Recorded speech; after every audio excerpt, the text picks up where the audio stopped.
Nikitaka kuwa mbunge hata kesho, nikienda CCM na kuwa mbunge. Haki ya Mungu na kuwa mbunge. Na nitakuwa waziri. Hata kesho nikitaka. Lakini tumeamua kukataa ili tusaidiane kubadilisha nchi. Inawezekana. Tunahitaji mfumo ambao hauna upendo. Haiwezekani leo tunakwenda kucheza Simba na Yanga alafu refari Manara. Unategemea nini? Tunachohitaji ni mfumo usiokuwa na upendeleo kwa yoyote. Simba walipoenda uwanjani wakanyimwa kufanya mazoezi, walifanya nini? Si waligoma? Wakasema no reforms, no election. Ndicho walichosema Simba.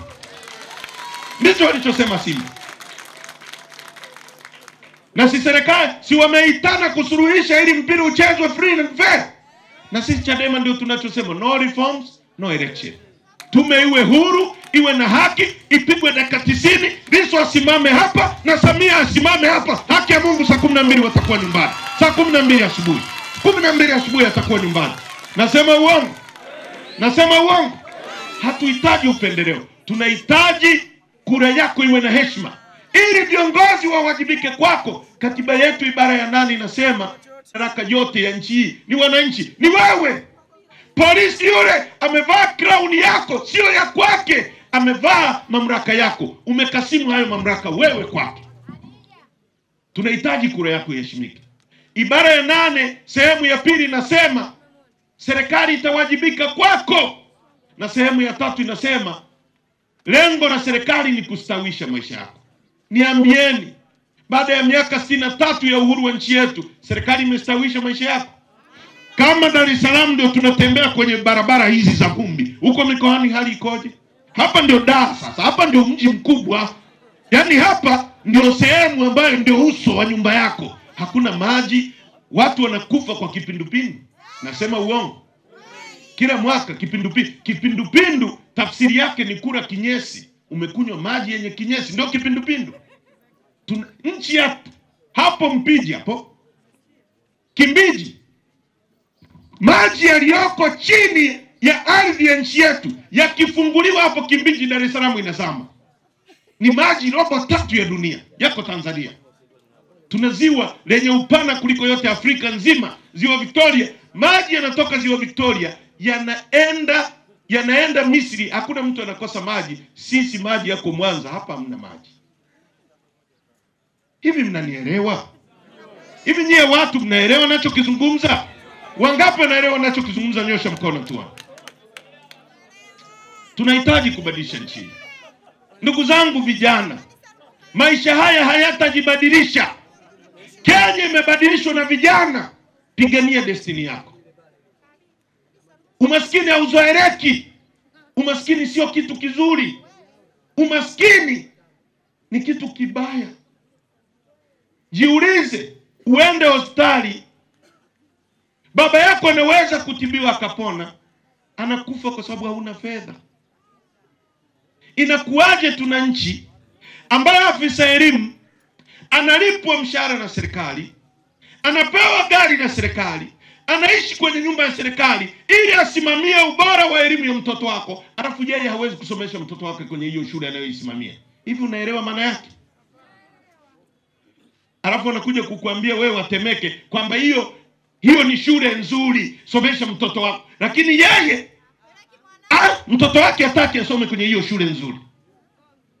Biblia inasema hata waovu wanajua kuwapa wawapendao vilivyo vyema.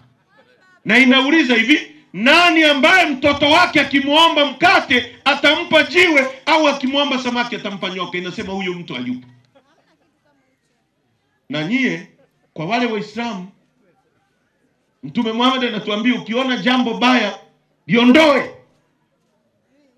Ukishindwa kuliondoa, likemee na wajue umelikemea. Mtendaji anayeiba kura atasimamiaje chaki zifike shuleni mtoto wako afundishwe? Kwa sababu ameambiwa wizi ni kitu cha kawaida. Tuna jamii ambao watu wanatekwa na kupotea na linaonekana ni jambo la kawaida kwenye nchi hii. Kwa nini tulipigania uhuru? Mwalimu alisema tunataka uhuru kutoka kwa wazungu. Wameshindwa kwa sababu wameshindwa kuondolea watu wetu ujinga, maradhi na umaskini. Tunajitathmini leo miaka 63 baadaye, ujinga umeondoka? Umaskini umeondoka? Leo viwanda ambavyo vingetumika kuwaajiri vijana wenu, Dar Textile, imegeuka kwa magodown ya Wachina, wanatunzia mizigo. Ajira itatoka wapi? Dar Textile ilikuwa inaajiri maelfu kwa maelfu ya watu hapa. Nasema uongo? Pamba imeisha Tanzania? Ipo. Tunalima pamba, unaenda Usukumani, Msukuma Simiyu analima pamba, Geita inalima pamba, Shinyanga inalima pamba, Mwanza inalima pamba, lakini hata ile gozi ya kufunga kidonda tunaagiza kutoka nje. Tunachukua pamba kilo moja kwa shilingi 800 tunapeleka nje. Kanarudi kale kagozi kadogo kapamba kakufunga kidonda tunanunua shilingi 10,000. Tuna akili sisi? Lazima tubadilike. Miaka 63 ni mingi sana. Matatizo hayawezi kutatuliwa na kiwango kile kile cha fikra kilichosababisha matatizo haya. Matatizo ya kukosa ajira nchi yamesababishwa na CCM. Matatizo ya kukosa maji yamesababishwa na CCM. Matatizo unakutana na mtu kwenye daradara, si hiyo inaitwa mwendo kasi. Watu wanaishi kama wanyama na serikali haijali. Yaani hii ni nchi ya ajabu kwamba biashara inayolipa ambayo ina wateja inakufa. Kwa kawaida duniani biashara isiyo na wateja ndio huwa inakufa. Yaani serikali imejenga BRT, ikanunua magari mapya, ikaweka pale, alafu magari yamekufa bila kuleta faida. Wakati yanaenda yamejaa, yanarudi yamejaa, na mnapiga makofi tu, mnaona ni kawaida tu. Pesa za mama sio zako. Mmerogwa na nani? Najadili Simba, si ndio? Na Yanga. Utakula Yanga? Utakula goli la mama? Siasa ni maisha yako. Usipuuze siasa. Jadili maisha yako. Jadili mabadiliko ya maisha yako. Ndio maana tumekuja kwenu kuwaomba mtuunge mkono.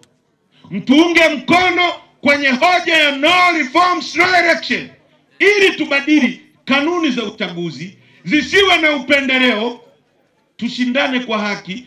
Chadema mkiiweka madarakani, ikishindwa kutekeleza yale inayowaahidi, muwe na nguvu ya kuipiga chini na kuweka mtu mwingine ili heshima iwepo katika nchi yetu. Ndicho tunachokipigania. Tunahitaji sheria zitakazoruhusu haki ya kushindana, ili wananchi muheshimike, wabunge waogope. Hebu sikiliza hivi. Mimi nilikuwa bungeni. Mimi nimekuwa mbunge. Mbunge analipwa milioni 12 wakati ule. Mimi na Mama Susan tulikuwa bungeni. Yule pale. Tulikuwa bungeni. 2 kwa mwezi. Yaani siku 30 zikiisha, akaunti yangu inasoma 10 na mbunge akopwi. Yaani nyewe wengine watakao askari wanaotumwa kupiga mabomu na vierere, wao watakopo, mbunge hakopwi mzee. Na posho kwa siku. Yaani kuna kitu kinaitwa sitting allowance. Yaani mbunge akikaa kule, kukaa kwake lazima alipwe. Yaani akikaa asubuhi mpaka jioni, 420 wakati ule, per diem na sitting allowance.